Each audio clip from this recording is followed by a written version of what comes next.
it also kind of comes back around then though. Like there was that tweet from Ninja in like what 2000. Yeah, it was a while ago, right? 11, I want to say. Yeah, I think 2011. Ninja, Yeah. who's the most popular mainstream, at least gamer of all time. His tweet said like, "Wow, I got 600 viewers tonight. Pretty cool." And super excited for 600. What did I say? Yeah, I know. Just super excited for 600. Like, right. And there's the Lin-Manuel Miranda tweet like, "I'm writing this little show called Hamilton. Like, I think it's gonna be pretty cool." And you see that like the more you give, like the bigger you can. There was when Lorde was promoting Royals on like she was like, check out my SoundCloud, please guys. She had like 300 followers on Twitter, and then it's just like wins a Grammy. Right. So like, there's the two sides to it where it's like more time and exposure can lead to, they're gonna hate you, but it also obviously is like that's how, unless you are lucky enough to be an overnight sensation, it is, more time is what you need. I bet you could kind of graph it where it's like, time plus exposure equals more success until you get overexposed and then you take a hit and then it's what you do from there where I think like you're really gonna but your it's what you have to decide is how you measure success. Like, is it approval? Is it praise? I think what you're finding now in the internet.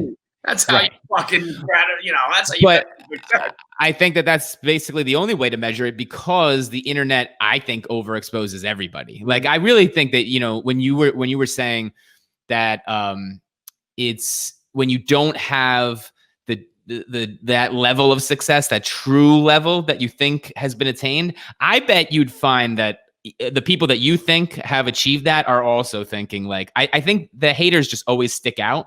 Mm-hmm. So when you see like, oh yeah, this guy gets hated on a lot, but he's made it, he's set. I bet that guy is probably like, I don't know. I don't really like this still sort of sucks that like, I get hated on. And there's probably people below you that are like, yeah, KFC gets hated on, but he's made it. He's good. It's just all perspective, I think the idea of overexposure is like,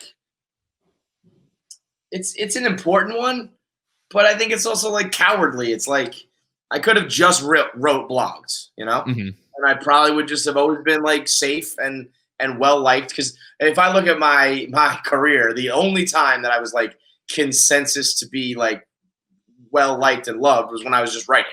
Mm-hmm. But it was like you gotta keep going. You gotta like, what's next? Podcasts are next. What's after that? Video content. Like, gotta keep going.